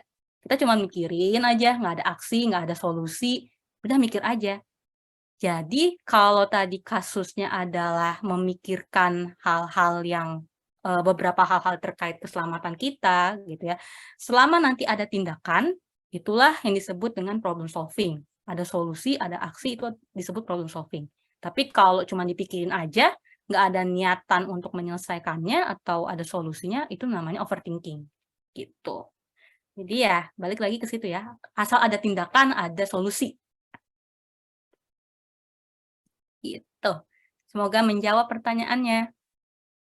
Oke, terima kasih Kak Naura. Nah, di sini juga masih ada nih Kak pertanyaan. Banyak sekali ya seperti teman-teman yang mau bertanya. Antusiasnya luar biasa. Di sini ada Panasnya Kak. ini Kak, panasnya baru panas. Iya, Di biasanya sini gitu. Iya, di sini ada Kak Arkanudin. Saya mau bertanya Kak, overthinking yang berlebihan pastinya timbul emosional yang tak bisa terkontrol. Bagaimana cara mengatasinya? Oke, ini pertanyaannya seperti yang sebelum-sebelumnya ya. Jadi bagaimana cara mengatasi overthinking ya. Tadi sebelumnya ada pertanyaan juga. Jawabanku tetap sama gitu ya. Beberapa caranya adalah tadi ya, stop thinking, assess, and respond. Jadi kita berhenti dulu sejenak untuk mengontrol emosi kita, menjauhi sumber masalah, baru kita mikir nih, memisahkan fakta dan opini, belajar, kemudian bertanya, apakah sesuatu itu bisa aku kendalikan atau aku ubah, atau justru itu sesuatu yang nggak bisa aku kontrol atau nggak bisa aku ubah. Tuh, baru kita merespon. Jadi tenangin diri dulu, mikir, baru respon. Itu salah satu caranya. Atau cara lain dengan mindfulness ya, tadi dengan teknik deep breathing, atau bisa dengan journaling, dan tadi juga Ibu Juningsi tuh sempat menyinggung tentang afirmasi positif gitu ya, positive self-talk gitu ya. Itu juga termasuk mindfulness sebenarnya. Itu bisa banget. Terus juga bisa dengan curhat ke orang-orang yang bikin kita nyaman, yang memahami kita gitu, yang bisa menginspirasi kita atau menjadi role model kita. Itu akan membantu sekali untuk teman-teman mengatasi overthinking yang teman-teman alami gitu ya. Jadi banyak banget caranya dan nggak hanya satu, teman-teman bisa mengkombinasikan berbagai cara tadi sebenarnya. Kayak gitu intinya. Apalagi pertanyaannya, Kak? Oke, Kak. Di sini ada Kak Unperti 123. Overthinking baiknya juga atau enggak, Kak? Contoh, gelisah akan masa depan yang ingin lebih baik dari sekarang. Ini aku agak kurang paham maksudnya apa, overthinking baiknya Ya. juga atau enggak, itu maksudnya apa? Gini Kak, Unperti. Oke, monggo. halo, Manfaatnya ya Kak. Oke, ini mana izin dulu yang mau bertanya. bicara? Ya, Saya silakan. yang seperti overthinking akan masa depan tuh maksudnya saya khawatir dengan akan masa depan saya yang belum baik gitu sih Kak, intinya. Itu baik atau enggak sih? Oke, dari Mas Unperti kira-kira ketika memikirkan hal tadi, apakah ada upaya untuk memecahkan solusinya gitu, entah Ada. dengan konsultasi atau apa gitu? Ada. Ada, oke. Kalau Contohnya gitu, upgrade. oke, Baik. upgrade diri. Nah, ya jadi selama apa ya namanya, Mas Unperti memikirkan gitu masa depan, tapi diiringi dengan aksi atau solusi gitu ya, maka itu bukan overthinking sih menurut aku, itu lebih ke problem solving gitu ya. Jadi sebenarnya overthinking yang diiringi dengan aksi dan solusi itu ya namanya problem solving, atau pemikiran-pemikiran yang diiringi dengan upaya improve diri gitu ya, mengembangkan diri, itu juga bisa disebut dengan self reflection gitu ya, refleksi diri. Jadi itu bukan termasuk overthinking sebenarnya ya. Kalau ditanya wajar nggak memikirkan masa depan, ya wajar gitu. Tapi ya jangan terlalu berlarut-larut di sana, apalagi tanpa ada upaya untuk memperbaiki diri. Seperti tadi kan Mas Unperti sudah ada upaya upgrade diri ya, itu sudah bagus gitu ya, sudah ada upaya, sudah ada aksi. Jadi Mas Unperti tidak akan terjebak lagi dalam pemikiran-pemikiran yang tidak pasti tadi, sebenarnya kayak gitu. Gitu Mas, menjawab tidak Mas? Baik, cukup menjawab. Makasih Kak. Iya, sama-sama. Cukup ya Mas. Oke Kak, ini dilanjut masih ada 2 pertanyaan. Waktunya juga masih ada sekitar Iya. 10 menit nih. Ya, Oke. santai-santai. Kita lanjut ya Kak. Di sini ada Kak Mesti Septiani. Izin bertanya Kak, kenapa wanita lebih sering overthinking? Oh my God. Iya, ini menarik ya. Menarik sekali. Wanita lebih sering overthinking. Kalau menurut aku ya, sebenarnya ya nggak semua wanita ya, pertama ya, nggak semua perempuan itu apa namanya, overthinking. Tapi kalau misalnya kita melihat dari sudut pandang bagaimana cara berpikirnya antara wanita dan pria itu kan ada perbedaan ya tentunya. Kalau wanita ini kan lebih secara alamiah itu lebih peka terhadap perasaan, berpikirnya lebih peka terhadap perasaan. Jadi kebanyakan yang di-overthinking-kannya itu adalah mungkin yang terkait dengan perasaan-perasaan yang dia sendiri atau emosi orang lain. Jadi kembali ke fitrahnya kita gitu ya sebagai perempuan kalau menurut aku gitu. Tapi ya nggak semuanya, kayak nggak semua perempuan tuh seperti itu dan nggak semua laki-laki juga bebas dari overthinking karena banyak banget penyebab overthinking itu sebenarnya. Bisa dari pertama trauma di masa kecil, itu bisa banget. Terus bisa juga dari pola asuh orang tua. Misalnya kalau orang tuanya ini overkritik gitu ya, gemar mengkritik, nah kita jadi ketika kita tumbuh dewasa, kita menjadi khawatir untuk melakukan sesuatu, gitu kan. Jadi takut, dikit-dikit nanti bakal dikritik nggak ya, bakal begini nggak ya, jadi berpikir seperti itu. Itu dari pola asuh. Kemudian dari kepribadian juga bisa. Ada beberapa tipe kepribadian tuh yang memang rentan terhadap overthinking. Misalnya dia yang perfeksionis gitu ya, perfeksionis dan ingin selalu semuanya tuh harus ada di kendali gue. Nah, itu tipe-tipe orang yang seperti itu tuh rentan banget dengan overthinking. Apalagi bisa juga dengan tekanan atau stres yang sedang dialami kan ya. Apalagi tadi di zaman sekarang ya kita sudah serba teknologi gitu ya. Zaman juga berkembang pesat gitu ya dan kita sebagai manusia ada kalanya kita tidak bisa selalu mengikuti perkembangan atau perubahan terjadi itu ya. Timbullah ketidakpastian. Nah, ketidakpastian tadi itu bisa menyebabkan stres atau tekanan dan itu bisa menyebabkan overthinking. Jadi banyak banget ya. Jadi selain faktor ya kita sebagai perempuan dan laki-laki, tapi juga ada faktor-faktor lainnya yang menyebabkan overthinking. Seperti itu jawabannya. Oke Kak, terima kasih Kak. Nah, masih kita lanjut nih Kak. Ada dari Siti Wina Ningsih. Kak, maaf saya mau bertanya, bagaimana cara ikhlas atas semua yang telah terjadi?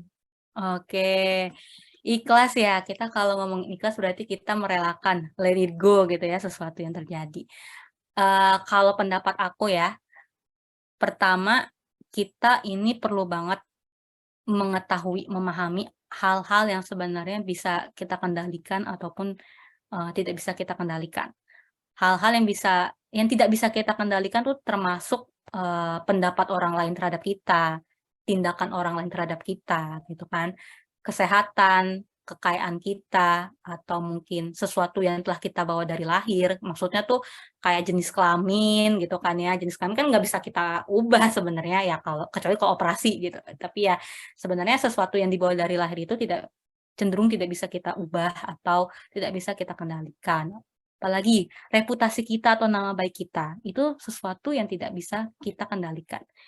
Jadi dengan kita mengetahui atau memahami ada hal-hal yang tidak bisa kita kendalikan, harapannya tuh kita akan lebih fokus pada hal-hal yang bisa kita kendalikan. Yang bisa kita kendalikan itu contohnya ya opini kita terhadap sesuatu, kemudian sikap kita terhadap sesuatu, tujuan atau keinginan kita, respon kita terhadap sesuatu, itu sepenuhnya ada di kendali kita. Itu yang pertama ya, dengan memahami mana yang bisa kita kendalikan dan mana yang tidak bisa kita kendalikan. Yang kedua, kalau menurut aku adalah dengan self-forgiveness ya, memaafkan diri sendiri. Karena terkadang kita itu, atau mungkin nggak terkadang sih, mungkin sering kali ya, kita mengalami sesuatu yang tidak mengenakan gitu pengalaman dan kita jadi berpikir itu tuh salah aku, salah gue, ini terjadi salah gue gitu. Padahal belum tentu itu salah kita atau mungkin nggak sepenuhnya salah kita. Dan karena kita ibaratnya jahat gitu ya sama diri sendiri gitu, menyiksa diri sendiri, menghakimi diri sendiri, tidak mau memaafkan diri sendiri, makanya kita sulit ikhlas kayak gitu. Dan salah satu caranya adalah dengan self forgiveness gitu ya. Mungkin kalau teman-teman nanti bisa praktik ya di rumah, self forgiveness itu salah satu caranya coba nanti teman-teman cari tempat yang nyaman gitu ya buat teman-teman, yang hening, yang tenang dan nyaman. Kemudian teman-teman coba menarik napas dan menghembuskan napas gitu. Sampai teman-teman merasa rileks, lalu pejamkan mata. Pejamkan mata dan coba bayangin diri teman-teman sedang duduk di depan teman-teman sendiri. Bayangin gitu ya, bayangin. Nah, terus teman-teman dalam bayangan itu coba mengatakan kepada diri teman-teman yang sedang duduk di depan kalian gitu ya. Ucapkanlah seperti ini. Apapun kesalahan kamu, aku sudah maafkan. Gitu. Aku sudah memaafkan, ini sudah terjadi. Mari kita menuju masa depan yang lebih baik lagi, gitu ya. Mari kita mencari solusi bersama, gitu. Setelah teman-teman mengucapkan hal itu, gitu ya, ke diri teman-teman sendiri yang ada di depan teman-teman, bayangkan diri teman-teman tersebut tersenyum, gitu. Tersenyum, senyum karena sudah kalian maafkan. Gitu. Tersenyum, lalu pergi dengan senyuman karena sudah dimaafkan. Baru teman-teman membuka mata dan menarik napas kembali. Itu kalau dari pengalaman aku ya, untuk aku terapkan di siswa-siswi di sekolah aku itu alhamdulillah ada efeknya gitu, efek positif. Mereka jadi lebih merasa tenang dan lebih lega gitu. Meskipun ya itu butuh proses gitu ya, karena memaafkan itu butuh proses, nggak langsung sekali dua kali selesai, nggak kayak gitu. Ada mungkin seseorang yang butuh seumur hidupnya gitu ya untuk memaafkan diri sendiri atau memaafkan orang lain. Ada juga yang mungkin hanya butuh beberapa waktu saja sudah bisa merelakan semuanya. Kayak gitu jawabannya. Oke, ada lagi mungkin Kak pertanyaannya? Oke, terima kasih Kak Naura. Nah, di sini mungkin saya pilih nih, kan di sini ada 3 pertanyaan. Yang menarik satu nih, ada dari Kak Aida Mulyana. Kak ingin bertanya, apakah overthinking termasuk dalam gangguan mental? Menarik sih ini Kak. Oke. Kalau jawaban terkait pertanyaan itu, maka aku jawab tidak ya. Overthinking itu bukan gangguan mental, tapi itu bisa menyebabkan atau menjadi tanda-tanda gitu ya dari gangguan mental tertentu. Itu juga banyak sih ya sebenarnya gangguan mental yang memiliki tanda-tanda ya overthinking, tapi mungkin nggak akan aku sebutkan, khawatirnya jadi self-diagnosis ya, jadi kita mencegah hal itu. Tapi ya overthinking itu bukan gangguan mental. Karena ya pada dasarnya manusia itu kan memang otak kita gitu kan ya, otak kita ini selalu bekerja gitu kan ya, siang malam bahkan ketika istirahat tuh sebenarnya mereka ini bekerja gitu, tidak istirahat. Jadi wajar banget banyak pertanyaan-pertanyaan, banyak pemikiran-pemikiran yang terjadi di kepala kita sebenarnya, dan itu bisa memicu overthinking itu juga bisa. Jadi itu sesuatu yang hal wajar gitu ya, tapi itu bukan merupakan gangguan mental gitu ya. Jadi yang perlu ingat teman-teman, ingat ya, gangguan itu bukan gangguan mental, overthinking itu bukan gangguan gitu. Tapi itu adalah penyebab atau mungkin tanda-tanda dari gangguan mental yang lain, seperti itu. Oke, terima kasih Kak Naura atas jawabannya. Teman-teman udah jelas ya, berarti overthinking itu bukan gangguan mental. Nah, bagi teman-teman yang bertanya, silahkan lampirkan nama panjang atau nama lengkap dan nomor telepon di kolom chat ya teman-teman. Karena nanti akan dipilih 3 orang penanya terbaik nih, dan akan mendapatkan voucher gratis untuk konseling online selama 60 menit. Itu ya teman-teman. Oke. Sebentar. Oke, cukup sekian materi yang sudah disampaikan ya dari Kak Naura, dan sesi tanya jawab pun sudah berakhir. Kesimpulan yang bisa saya ambil yaitu kebahagiaan kita datang dari diri kita sendiri, karena pikiran bisa kita kendalikan gitu. Nah, teman-teman ini harus mengontrol pikiran kita, karena overthinking ini dapat mempengaruhi mental kita ya, atau kehidupan kita sehari-hari gitu.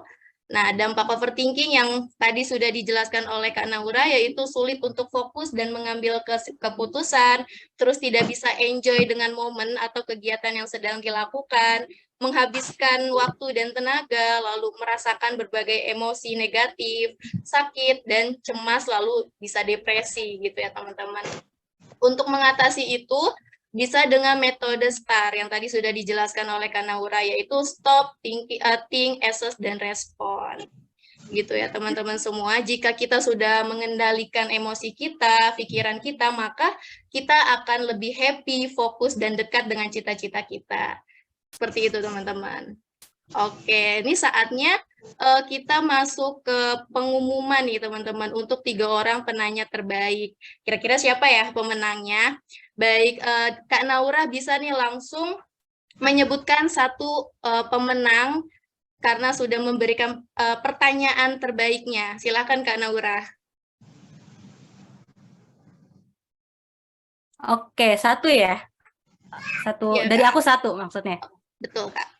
Kalau dari aku, salah satu pertanyaan yang menarik gitu ya untuk dibahas adalah terkait tadi ya ketika kita membahas tentang ikhlas, gimana sih caranya biar bisa ikhlas gitu. Jadi itu menarik banget pertanyaannya dan sangat relate juga dengan materi kita overthinking ya.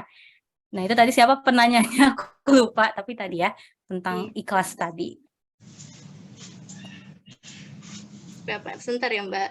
Ini Oke. saya coba cari dulu yang oh ada Siti Winaningsih nih yang Nah, pertanyaan iya. terkait ikhlas gitu. Oke, selamat Kak Siti Winaningsih atas pertanyaannya telah menjadi pertanyaan terbaik nih menurut Kak Naura ya. Oke, sisa 2 pertanyaan lagi nih. Ya, 2 orang lagi maksudnya yang jadi penanya terbaik. Bentar. Oke, siapa ya kira-kira ya 2 orang lagi nih?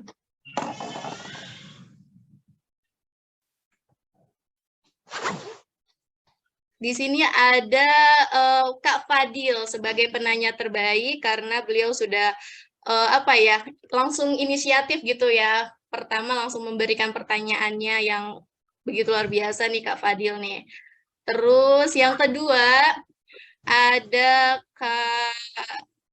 siapa yuk? Ada Kak Aida Mulyana. Pertanyaannya nih sebenarnya itu juga saya juga sebenarnya ada pikiran untuk mau bertanya itu nih yang terkait overthinking itu termasuk dalam gangguan mental atau tidak gitu. Oke, selamat kepada pemenang untuk 3 orang tersebut. Nanti selanjutnya akan dikonfirmasi oleh tim dengerin untuk mendapatkan voucher gratis konselingnya. Itu ya teman-teman. Oke. Jangan lupa diberikan nama lengkap dan nomor teleponnya di kolom chat ya. Selanjutnya, kita akan masuk ke sesi foto-foto nih teman-teman. Nah, mari teman-teman yang belum on cam, silahkan on cam dulu, karena untuk dokumentasi ya. Ayo teman-teman on cam, kita udah dikit lagi mengakhiri webinar ini. Dokumentasi dulu ya teman-teman. Ayo yang belum on cam, silahkan on cam dulu. Oh iya, nah. Ada door prize tadi, nah. Oh iya, jadi teman-teman, Dan jangan lupa isi absensi ya sebelum. jangan lupa untuk isi absensi ya teman-teman. Linknya itu sudah dikirim oleh panitia di kolom chat. Silakan absensi karena nanti yang akan absensi mendapatkan voucher diskon untuk konsultasi didengerin selama 60 menit gitu. Jadi jangan lupa teman-teman untuk absen. Door prize-nya, nah. Oke teman-teman, kita juga ada hadiah door prize nih untuk 2 peserta terbaik yang dapat memberikan quotes menarik gitu terkait tema webinar kita kali ini. Dan quotes-nya itu dapat diupload di IG Story. Kemudian syaratnya itu follow untuk IG BEM, Himamen, dan dengerin. Serta tag tiga ini ya, yang tadi BEM, Himamen, dan dengerin gitu. Jadi teman-teman yang berani dan mau membuat quotes yang menarik di IG Story dan tag BEM, Himamen, dan dengerin, serta memfollow 3 tersebut, maka nanti akan dipilih 2 terbaik gitu ya teman-teman. Dan mendapatkan door prize. Pokoknya ada deh door prize-nya gitu, rahasia. Pokoknya dibuat aja quotes yang menarik, semenarik mungkin gitu ya teman-teman.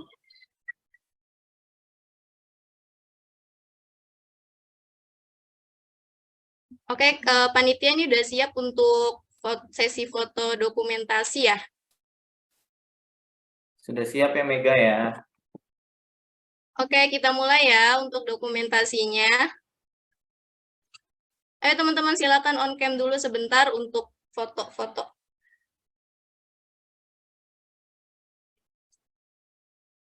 Oke, 1, 2, 3. Oke, sudah. Sekali lagi ya, Kak. 1, 2, 3. Terakhir nih, slide terakhir. 1, 2, 3. Oke, sudah ya Kak Mega untuk difoto. Oke, terima kasih Kak. Oke teman-teman, tak terasa nih kita sudah di penghujung acara gitu ya. Alhamdulillah, semoga kita semua bisa mendapatkan hikmah dan makna dari acara yang sudah berjalan selama 2 jam ini. Kami mengucapkan terima kasih kepada narasumber Kak Naurah bersama tim Dengerin selaku sponsor acara ini, dan juga kepada Badan Eksekutif Mahasiswa Universitas Pertiwi yang telah mendukung penuh acara ini, serta Bapak Ibu para peserta webinar yang telah antusias menyimak acara webinar dari awal hingga akhir acara. Tak lupa juga apresiasi untuk Himpunan Mahasiswa Manajemen Universitas Pertiwi yang telah menyelenggarakan acara yang luar biasa. Semoga teman-teman yang sudah hadir bisa mendapatkan nilai positif dari acara ini dan membawa dampak baik untuk kedepannya. Saya Nurjana Rahmawati sebagai MC hari ini pamit undur diri. Jalur ke lembah tidaklah rata, di ujung kali tumbuh melati. Kumohon maaf atas segala kata, semoga penutup ini mengena di hati. Sampai jumpa di webinar berikutnya. Wassalamualaikum warahmatullahi wabarakatuh. Thank you semuanya. Jangan Terima lupa kasih absensinya semuanya ya. sudah join. Silakan absensinya boleh diisi. Jangan lupa ya di absensi Silakan. teman-teman, biar Thank dapat you. diskon untuk konsultasi. Dan dapat diskon. Thank you ya semuanya. Terima kasih semuanya sudah join. Thank you Nurjana. Thank you. Sip, Mas. Sama-sama.